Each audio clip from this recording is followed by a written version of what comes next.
जितनी भी माताएं एकादशी का व्रत करती, बहुत ध्यान से सुनना आज की कथा को। शायद जिंदगी में मिली ना मिली, पर ये कथा का रिश्ता तो बहुत ध्यान से सुनना, ध्यान से। स्कंद पुराण यहाँ तक कहती है कि इस कथा के चरित्र को जो श्रवण कर लेता है उसको 26 एकादशी करना भी नहीं पड़ती। इस एकादशी की केवल ये कथा सुनकर ही वो तर जाता है। बहुत ध्यान से सुनना इसको, कथा तो बड़े भाव से सुन लो इसको, है? बड़े प्रेम से। शास्त्र कहता है कि जितनी एकादशी होती है 26 की 26 एकादशी का अगर आप वर्णन करेंगे, 26 की 26 एकादशी का यदि आप स्मरण करेंगे, तो एक एक एकादशी का अगर नाम स्मरण करें तो कितना कितना सुंदर। चैत्र के महीने में 2 एकादशी, कामदा पाप मोचन, बैसाख में 2 वरुथनी मोहिनी, ज्येष्ठ महीना अपरा निर्जला, आषाढ़ योगनी देवशवनी, श्रावण महीने की कामिका पुत्रदायिनी, भादो महीने की अजा परिवर्तनी, अश्विनी महीने की इंद्रा पापकुशा, कार्तिक महीने की रमा प्रबोधनी, मार्गशीर्ष मास की उत्पन्ना और मोक्षदा, पौष महीने की सफला और पुत्रदा, माघ महीने की परतिला और जया, फागुन महीने की विजया और आमल की एकादशी, अधिक मास की पद्मनी और परमा। कितने सुंदर नाम है। अब इस नाम से पहचान करो कितनी सुंदर नाम। अब नाम इतना सुंदर है तो एकादशी कितनी सुंदर होगी। अब एकादशी इतनी सुंदर होगी तो जिस दिन तुम व्रत करोगी एकादशी का तो तुम कितनी सुंदर होगी। मतलब भगवान कितने प्रेम से स्वीकारेगा कि इसका हृदय कितना सुंदर है। ऊपर की सुंदरता मत देखो साहब, व्रत करने से भीतर की सुंदरता। अब पहले कथा में कहा कि क्रीम की चमक 15 दिन रहती है, अच्छे कर्म की चमक जिंदगी भर रहती है। कर्म की चमक देखना है हमें, क्रीम की नहीं। सबसे पहला नियम एकादशी व्रत का, सबसे पहला नियम है कि आप जिस दिन व्रत करो उसके एक दिन पहले भक्ति का संचार इस हृदय में कर लो। भक्ति का संचार इस हृदय में कर लीजिए। जिस दिन आप व्रत करो, जैसे एकादशी का व्रत कर रहे हो तो दशमी के दिन शाम का समय जब आवे, रात्रि जब होने लगे, शाम का समय आवे और रात्रि का आप जब भोजन ग्रहण करो तो उस भोजन में कोई ऐसा पदार्थ ग्रहण मत करिए जिस पदार्थ के कारण आपकी एकादशी बिगड़ जाए।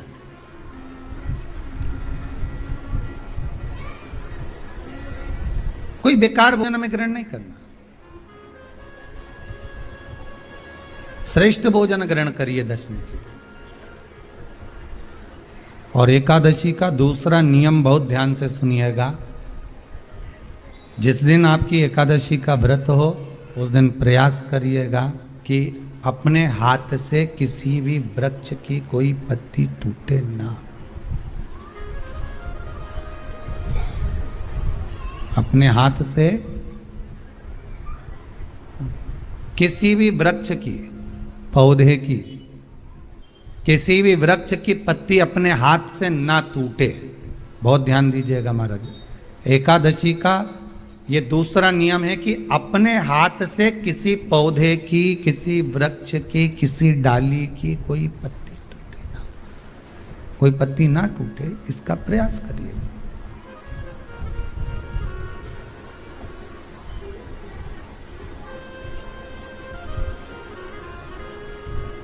कितना सुंदर व्याख्यान कहा है, कितना सुंदर वर्णन है महाराज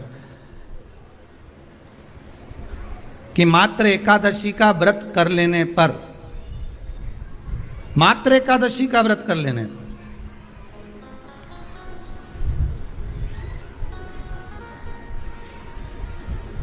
जो पूर्व में किया गया हमारा पाप कर्म है, हमने किसी जीव की हत्या करी है, हमने किसी को कष्ट प्रदान करा है, हमने किसी को अपशब्द कहा है, हमने किसी को ताने दिए, हमने किसी को आड़ा टेढ़ा कहा है, हमने किसी को गालियां दे दी है, मात्र एकादशी का व्रत ही कर लेने पर ये सारे जो दोष हैं वो समाप्त हो जाते हैं।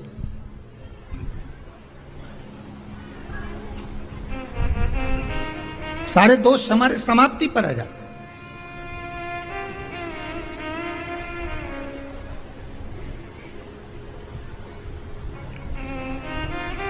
अब एक विचार करिएगा थोड़ा सा अपने मन में, अपने चित्त में, अपनी वृत्ति में एक बात उतारिएगा, एक अपने मन में एक बात को उतार कर रखिएगा कि आप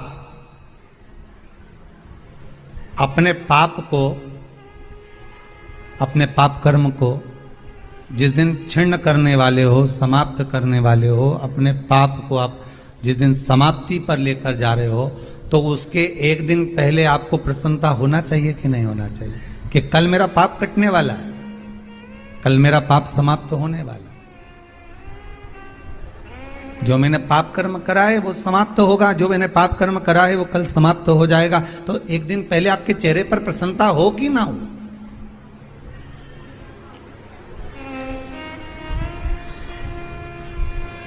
और चेहरे पर वो प्रसन्नता आपके आना चाहिए कि कल मेरा एकादशी का व्रत है, आज दशमी है, कल एकादशी का व्रत है, तो कल मेरी जब एकादशी का व्रत रहेगा तो मेरा ना जाने कितना कितना पाप, कितना असत्य, कितना झूठ, कितना प्रपंच वो समाप्त हो जाएगा। इसमें मुझे प्रसन्नता हो, इसमें मुझे आनंदता हो।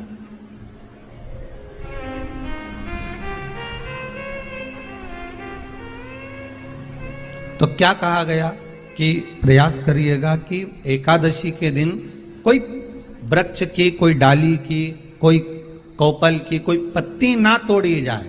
क्यों?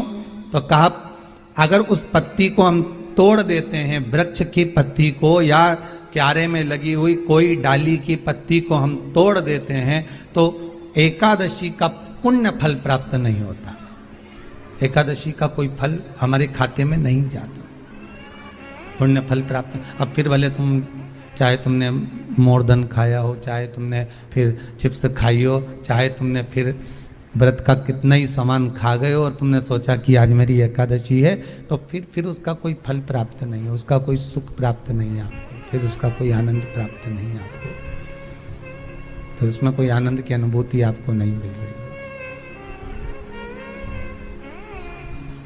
को याद रखिए, गौदान और एकादशी, श्रीमद वल्लभाचार्य जी ने मायावत का खंडन करा था जगन्नाथपुरी में, और श्रीमद वल्लभाचार्य जी ने कहा था एकादशी मरने के बाद मत दो, एकादशी जीते जी दो।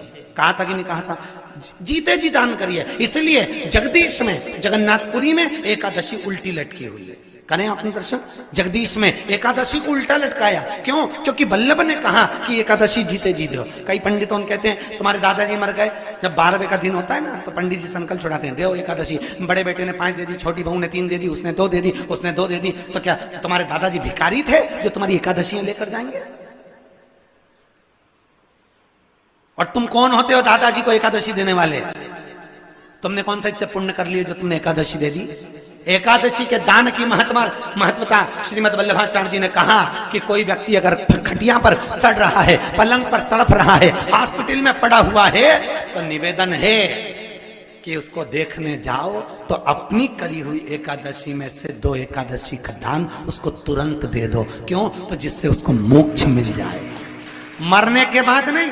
क्योंकि मरने के बाद तो वो 10वें के दिन, गरुड़ पुराण में लिखा है 10 दिन तक जीवात्मा घर की अटारी पे रहती है। कितने दिन? 10 दिन। 10 दिन के बाद जीवात्मा चली जाती है।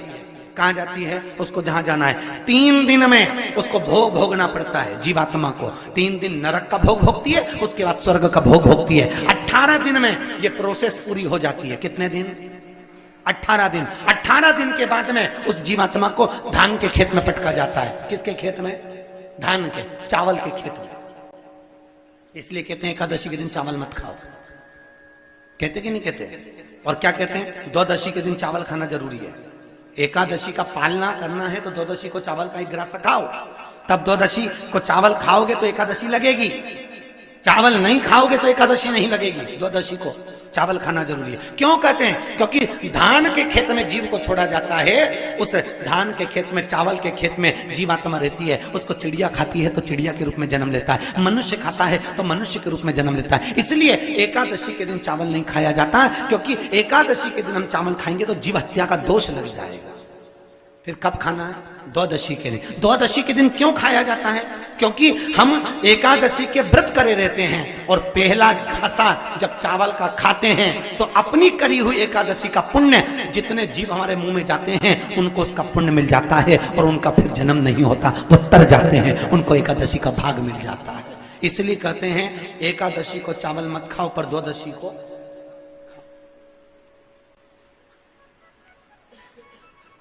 खाइए। 10 दिन तक जीवात्मा है और आपने एकादशी कब दान दी? बोलो जम के। 12वें के दिन, 13वें के दिन आपने एकादशी का दान दिया, वो मिली उनको? अरे बोलो अच्छे से। कई तो अभी तक कर रही होगी, हमारे दादाजी के निमित्त की कर रहे हैं, कर ले। फिर वही वाली बात आ गई, गुलाब के फूल में पानी जारी है।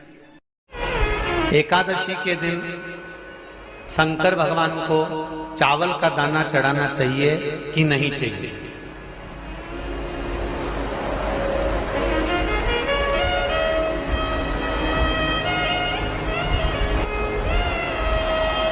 बीमार व्यक्ति से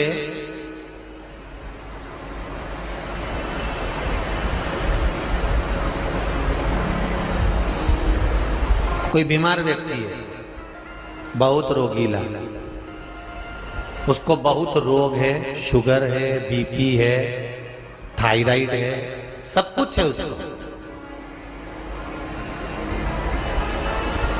और वो रोगीला व्यक्ति जब डॉक्टर के पास जाकर पूछे, डॉक्टर साहब मेरी तबीयत ठीक नहीं रहती है, मैं बहुत कष्ट में रहती हूँ, बहुत तकलीफ है शरीर में, और अभी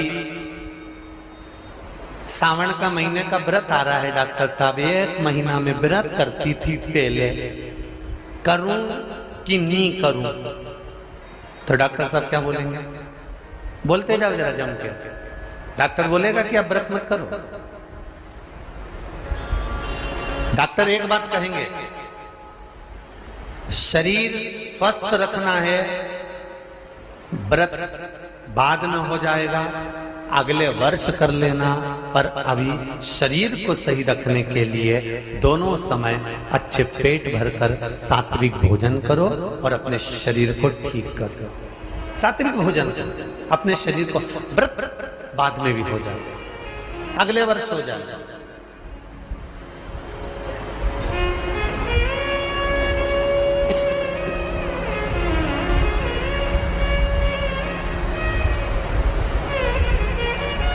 अभी तुम थोड़ा सवेरे 2 बिस्कुट ले लिया करो, सुबह नाश्ता ले लिया करो, भोजन ले लिया करो, फिर दोपहर में कुछ हल्का फुल्का लेकर थोड़ी थोड़ी देर में खाते रहना चाहिए। हो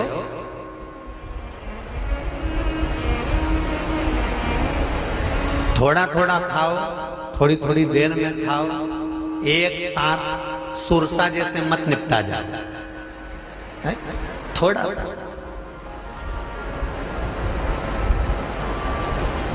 ज्यादा खाओगे और ज्यादा कमाओगे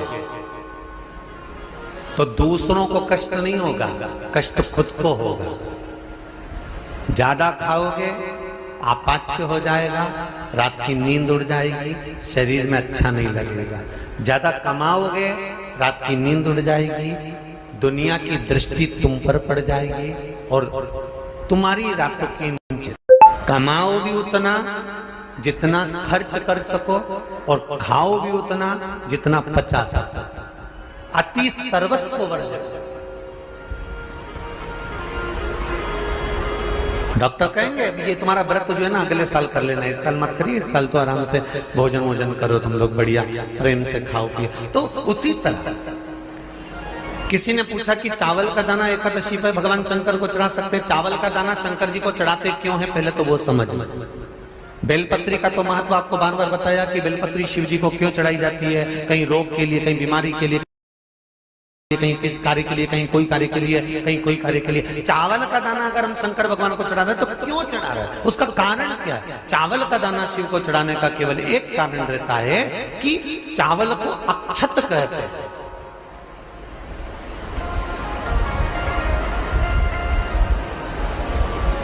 अक्षत का मतलब होता है अक्षय।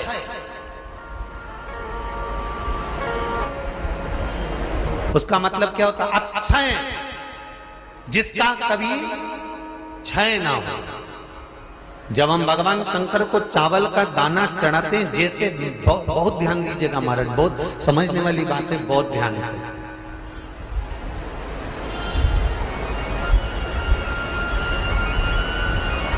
चावल का दाना हमारे मस्तक पर तिलक करने के बाद पंडित जी क्यों लगाते हैं कि भगवान जैसा समय आज चल रहा है, आप पूजन कर रहे हो, पाठ कर रहे हो, दान कर रहे हो, पुण्य कर रहे हो, सत्कर्म कर रहे हो, भजन कर रहे हो, मेरा देव अधिदेव महादेव, मेरा नारायण, मेरा सत्यनारायण भगवान, मेरा राम जी, मेरा विष्णु जी, मेरा भागवत मैया, मेरी रामायण मैया, ब्राह्मण मस्तक पर तिलक लगाने के बाद चावल इसलिए लगाता है कि जैसा समय आज चल रहा है, भगवान तुमको ऐसा ही समय बनाकर रखे और तुम ऐसे ही चार चांद लगाते रहो, दान पुण्य संकीर्तन करते रहो, इसलिए मस्तक पर चावल का दाना लगाया जाए।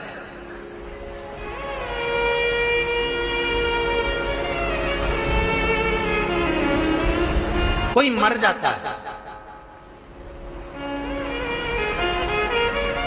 मरने के बाद जब तक पगड़ी नहीं होती तब तक माथे पर तिलक, चावल का दाना लगाया जाता है।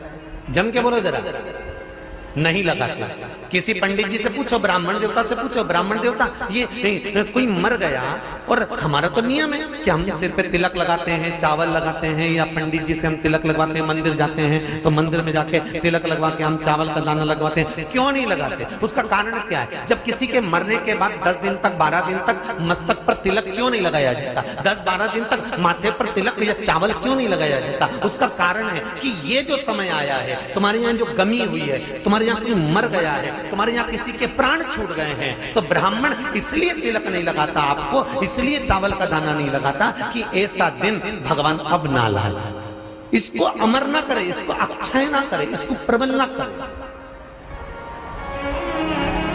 और जब चावल का दाना, तो यहां शिव महापुराण की कथा करी, चावल का दाना हम शिव जी को क्यों चढ़ाते हैं, भगवान को क्यों समर्पित करते हैं, भगवान की पूजन में अक्षत क्यों समर्पित करते हैं, चावल क्यों समर्पित करते हैं, उसका कारण क्या है? तो कहा आज मैंने जब चावल का दाना आपको समर्पित करा है, जिस भाव से, जिस विश्वास से, जिस श्रद्धा से, जिस मन से मैं आपको रिझा रही हूँ, हे भोलेनाथ मेरी ये मनोकामना पूर्ण कर, इसको अक्षय कर देना, इसको अमर कर देना, बस इतनी कृपा आप कर।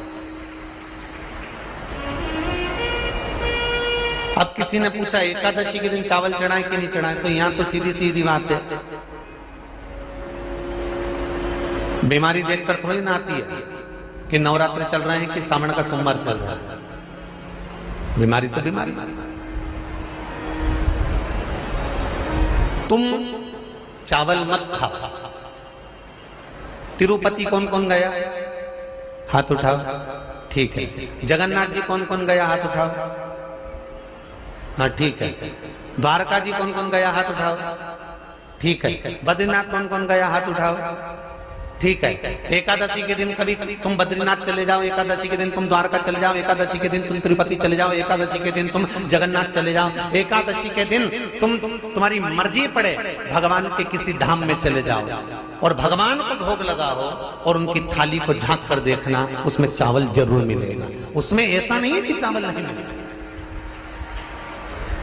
बद्री नारायण में भगवान को चावल का भोग लगा हुआ मिलेगा, द्वारका में चावल का भोग लगा हुआ मिलेगा, आपको जगन्नाथ में चावल का भोग लगा हुआ मिलेगा, तिरुपति में मिलेगा, द्वारकाधीश में मिलेगा, नाथू द्वारा में मिलेगा, सांवरिया सेठ में मिलेगा, काकरोली जी में मिलेगा। आप जहां जाओगे वहां पर एकादशी के दिन भगवान को चावल आएगा, क्योंकि भगवान के लिए परहेज नहीं है। जो काम में डूबा हुआ है, जो आसक्ति में डूबा हुआ है, जो लोभ में डूबा हुआ है, जो वासनाओं में डूबा हुआ है, जो तृष्णा में डूबा हुआ है, और जो माता के गर्भ से जन्म लिया, एकादशी के दिन चावल उसको नहीं खाना। बहुत सुंदर संवाद है, ध्यान दीजिएगा। जिसके घर में कमाने वाले 2-4 हैं, पैसा तो आ रहा है पर घर में टिक नहीं रहा, डॉक्टर में, पुलिस में, एक्सीडेंट आदि में, कहीं गलत जगह पर व्यसन में अगर पैसा जा रहा है, जुए में, मांसाहार, मदिरा पान, या कहीं आया पैसा आने में कमी नहीं, आ रहा है पर टिक नहीं रहा, रुक नहीं रहा। कोई मांगने आ गया, दे दिया, फिर वहां से अपने पास नहीं आ रहा, अपन कह रहे हैं भैया हमारा पैसा लौटा दो, नहीं आ रहा। तो महाराज शिव महापुराण की कथा कहती है, एकादशी के दिन गंगा के जल में मात्र 7 बेलपत्री डालकर जो नंदीश्वर भगवान अर्थात जो शंकर जी के शिवलिंग के सामने नंदी होता है, उस नंदी के चरण पर गंगा का जल चढ़ाकर बेलपत्री शिव पर समर्पित कर देता है, उसके घर में रुपया रुकना चालू हो जाता है, फिर वो गलत जगह पर नहीं जाता, गलत स्थान पर वो धन जाएगा ही नहीं। बेटा अगर व्यसन में पड़ा हुआ है, मदिरा पान में पड़ा हुआ है, मांसाहार में, जुए आदि में जा रहा है, तुम्हें लग रहा है कि मेरा बेटा गलत मार्ग पर जा रहा है, ये मित्र दोस्ती गलत हो रही है, वो सही जगह पर आ जाए, करना है एकादशी।